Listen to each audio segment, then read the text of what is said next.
This video is proudly sponsored by Newtype. Tools, accessories, model kits, these guys have it. Hop over to newtypehq.com and use the link below to help this channel out for future builds. Hey, what's going on my dudes and dudettes, and welcome back to another exciting build from the good folks from Bandai, Japan. So why don't we get started with the 1/100 scale, Master Grade, ZGMF X09A, Justice Gundam, for the popular anime series, Gundam Seed. And without further ado, let's get to it.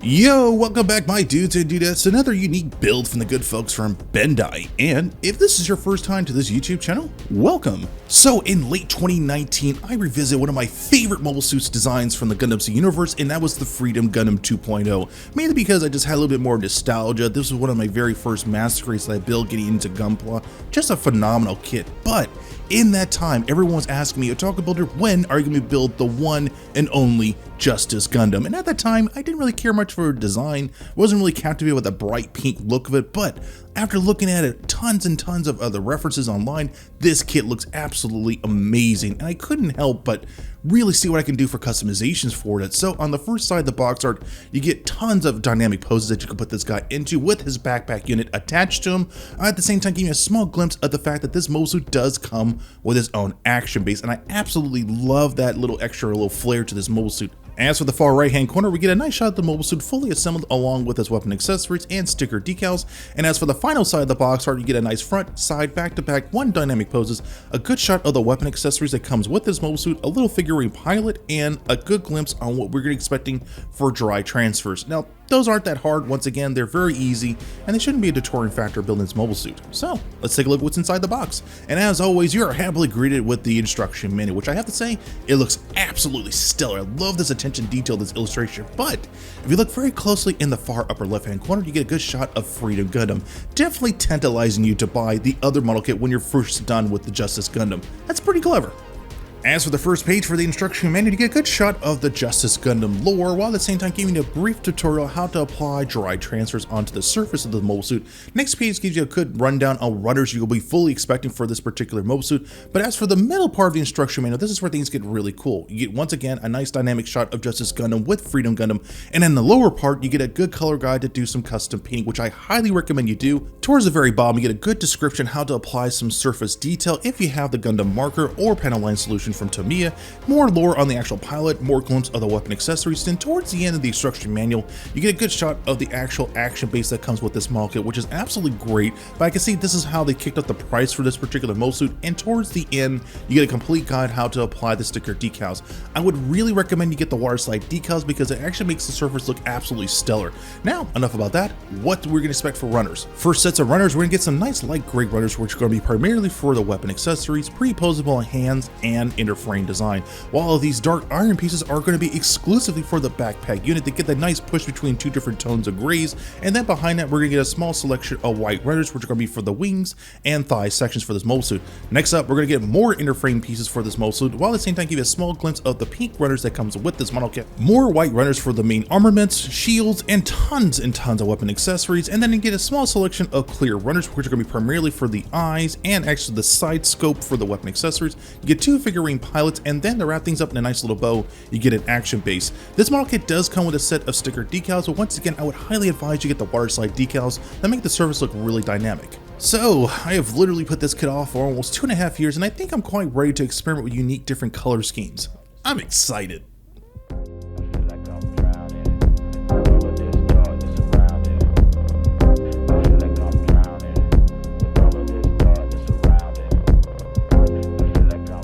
So as always, before we get started building this mobile suit, I need to evaluate which areas I want to tackle first. So the first thing that really caught my eye was the backpack unit because it looked absolutely stellar looking. But in that time when I was trying to do some pre-drilling inside the thrusters area, I made a big mistake of making that hole a little too shallow. So in the meantime, we're going to be focusing on the torso area. So the biggest challenge is actually going to be putting an LED light inside the horn section and make the guy fully illuminate the way how I want it. So the trick is to drill two little holes towards the bottom, just enough to where it can have enough breathing room room to sneak in a Pico blue LED light inside that area and shine that LED light going upward. To make this effect work, I'm going to be using a 1x32 Dremel into that section so that way I can create a nice little area so that I can sneak in that LED. This part is a bit risky because you're actually sneaking in a very, very small LED to make this effect work. So to make this work, you're not going to be shining a light directly behind the clear plastic, you're going to be shining it upward. Once again, making things a little bit more efficient. Now as for the eye section, this is where I try something a little bit dynamically different. When people put these LEDs in, the eyes end up being very bright, and I know that's a big concerning issue with a lot of people. So instead of putting like a Tamiya flat coat over the eyes and make it look very awkward, I'm actually going to be sanding the eyes individually with a grit sandpaper of 1500. Now, just enough grit to make it look foggy, but just enough where I want to make the eyes look soft enough to make it look good. This is going to help reduce that weird blinding green lens flare effect for the eyes, at the same time give a nice little soft smooth surface to make it look good. I've done this once before on a perfect grade, it looked great. This time around it's a little bit more difficult doing it on a master grade because there are areas where you can make a mistake where you sand a little too far down, which makes things a little bit more difficult to actually use a masking tape to actually hollow out the eyes and then do some custom painting. But this is another alternative option if you choose to go with this direction. So once again, I'm going to be using Tamiya masking tape to mask out the eyes, and then once I get them fully masked out, I'm going to be using an X-Acto blade. The purpose of the X-Acto blade is to primarily cut around the eye ridge itself so that way I can expose the clear part behind it. And then once the area is exposed, I'm going to be using a Vallejo surface black primer to completely mask out that whole entire area. It is optional to do with a thin brush tip, but here's the thing, you're not going to get a flat surface compared to using an airbrush. You're going to miss a lot of areas if you go with a fine tip brush. It's always best alternative to do this method is with an airbrush.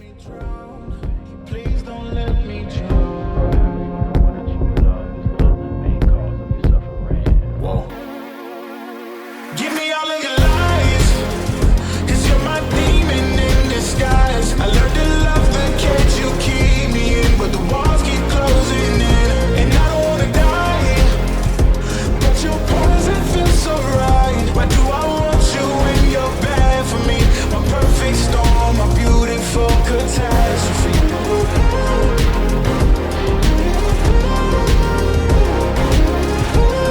My perfect storm, my beautiful catastrophe.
Catastrophe.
Alright, now that I got half of the head fully assembled, it's now time to sneak in a Pico blue LED light to the horn down to the mid section of the head. So to make this work, I'm going to actually drill a pre-hole down the mid plastic section where the head meets the ball joint, and then once I actually got that fully drilled, then I'm going to be hollowing out some of that clear part section to sneak in a electrical wire for the Pico LED light so that way you can have a clear channel.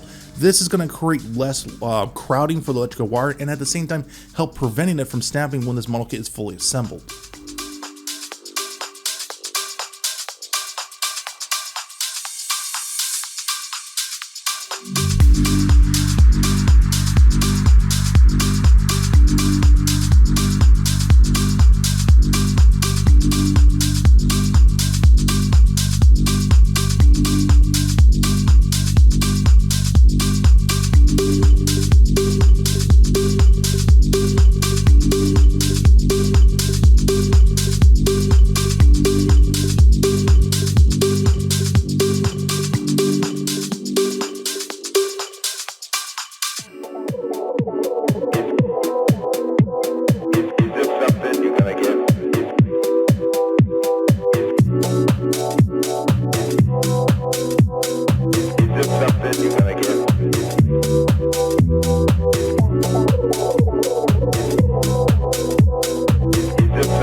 Alright, now that we're halfway there, it's time to sneak in a chip LED light inside the main cab area. As you can see here, I got one leg already fully assembled and ready to go, which looks absolutely beautiful. But now it's time to repeat that process again on the second leg. Once again, this is optional, you don't have to do this, but it looks absolutely good if you push the envelope just a little bit more to make it look really cool.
to assemble the backpack area. So I've already taken the liberty of pre-assembling the arms because they weren't that difficult to put together, but the backpack part area is the crucial part that I end up making a big mistake when trying to do this in the very beginning part of the video. So my initial plan was to drill a hole through and through the booster to make it look really cool by sneaking a Pico LED light, but in doing that, when drilling, the hole ended up being uneven. Instead of being dead center, it was actually drilled through and through in the very bottom part of it. This is just the way how they designed the plastic part, so that way it can move inward and outward to make that look dynamic. But in that mistake, I had to purchase another Justice model kit. So this is just one of those unfortunate things that happens when you either lose a runner or you break one. You have to buy another model kit, which is really unfortunate. But since I'm really determined to get this model kit to look really good, I end up getting the replacer thruster that I need. And to make this effect work, I'm going to be drilling a small little pinhole in the very bottom part of the thruster and then sneaking a Pico LED and then pinning it upward. This is going to make it stationary, it's going to make it nice and centered, and it's going to make it look really good. It is a bit of annoying, right, to do this process, but you know, if you're going to follow through on a project, might as well just get it done. I'm pretty sure I'll have something to do with these spare runners in the future build, maybe down the road.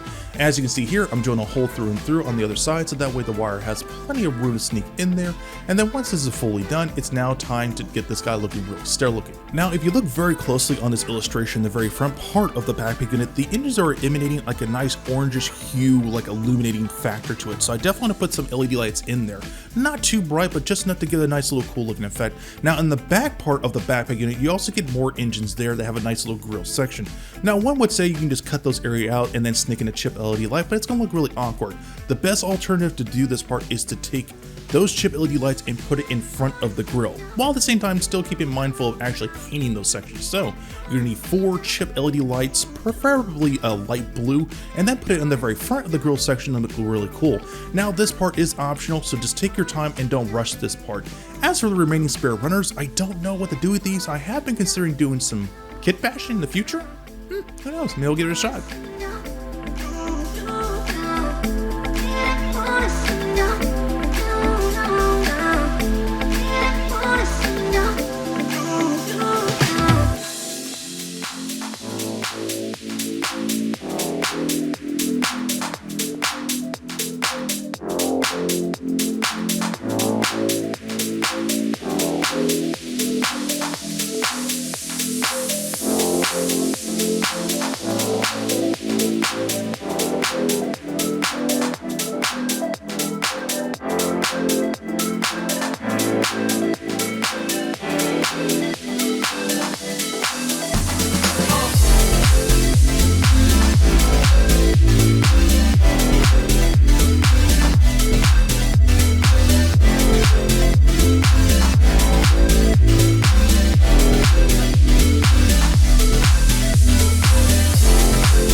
so this next part's going to be a bit tricky, so I'll try my best to explain what I'm basically doing. So now that I got most of the electrical wiring done from the main compartment, it's now take the existing electrical wiring from the main engines and then bring it down into the middle. The challenge is actually make sure there's enough electrical wire in there so that way it doesn't create any kind of crowding. So as you can see here, it has a nice little sliding in and out mechanism that I don't want to compromise at all. So to help nullify that issue, I'm going to be using a Dremel and drill it through and through from the engine and towards the main engine compartment. Now in doing this correctly, you're not going to create any kind of crowding of the electrical wiring. It's going to make it look really good and clean and efficient.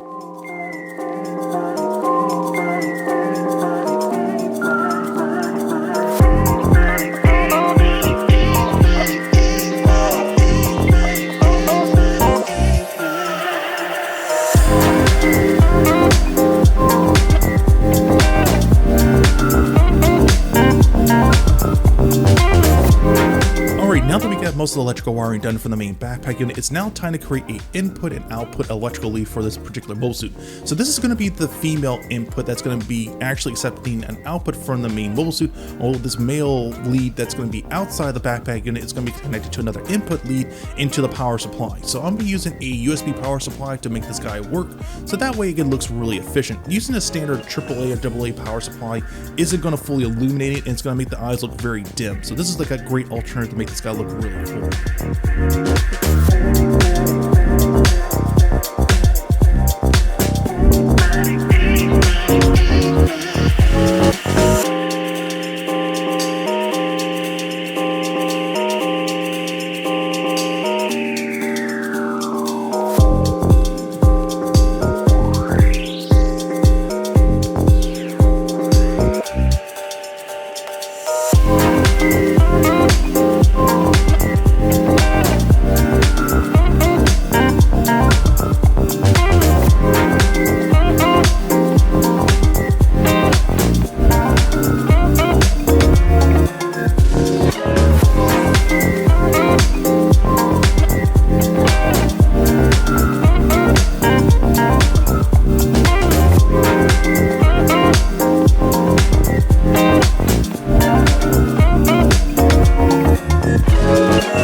Dudes and dudettes, as this video is wrapping up, I want to share with you guys my thoughts and impressions about this market. So first and foremost, I need to get this out of the way.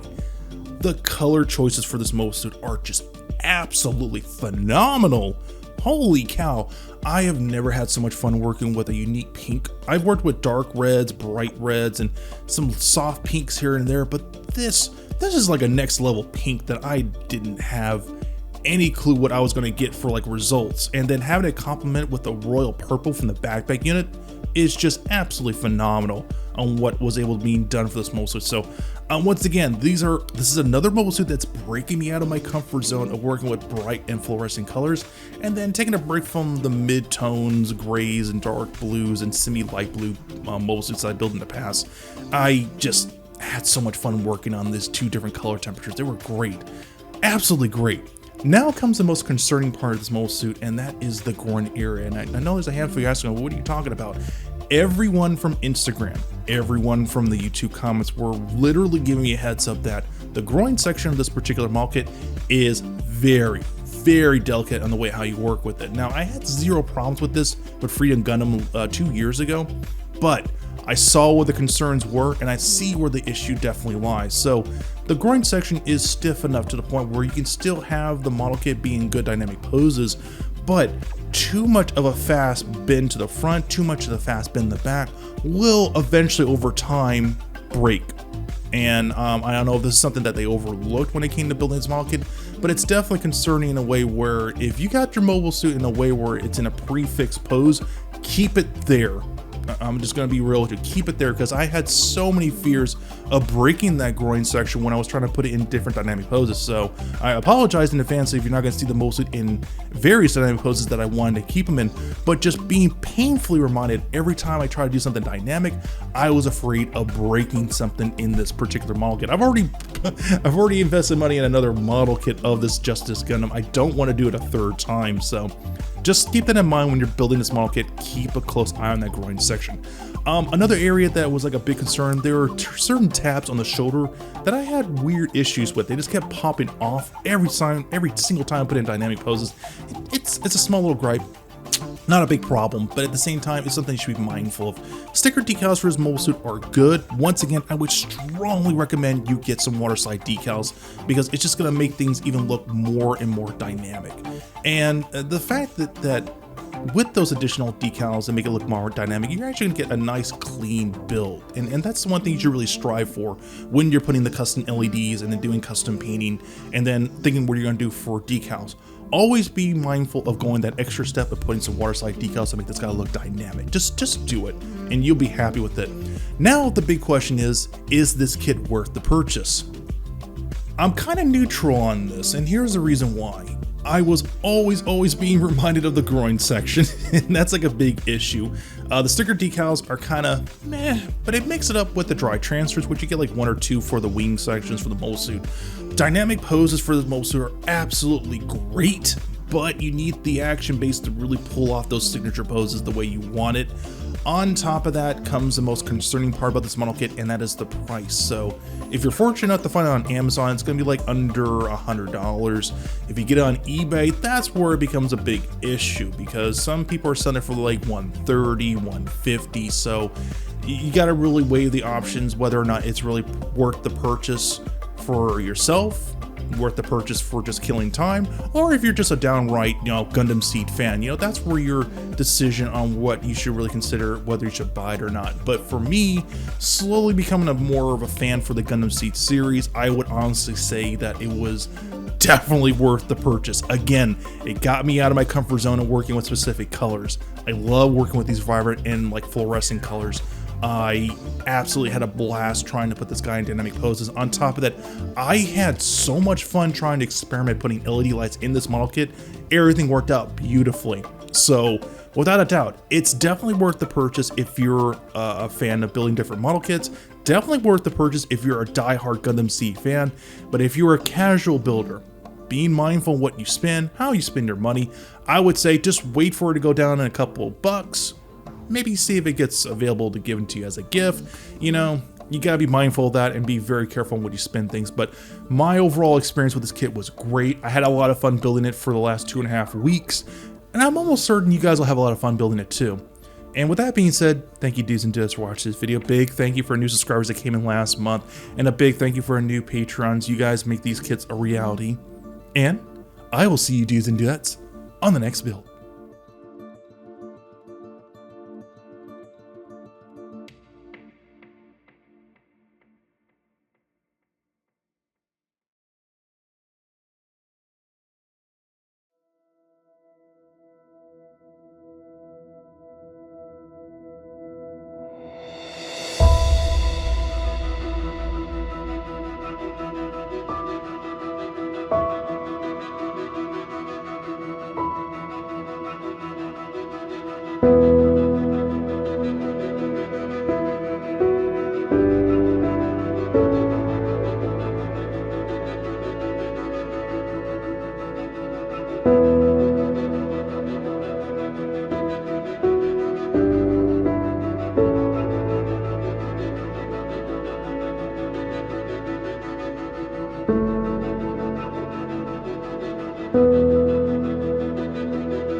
Bye.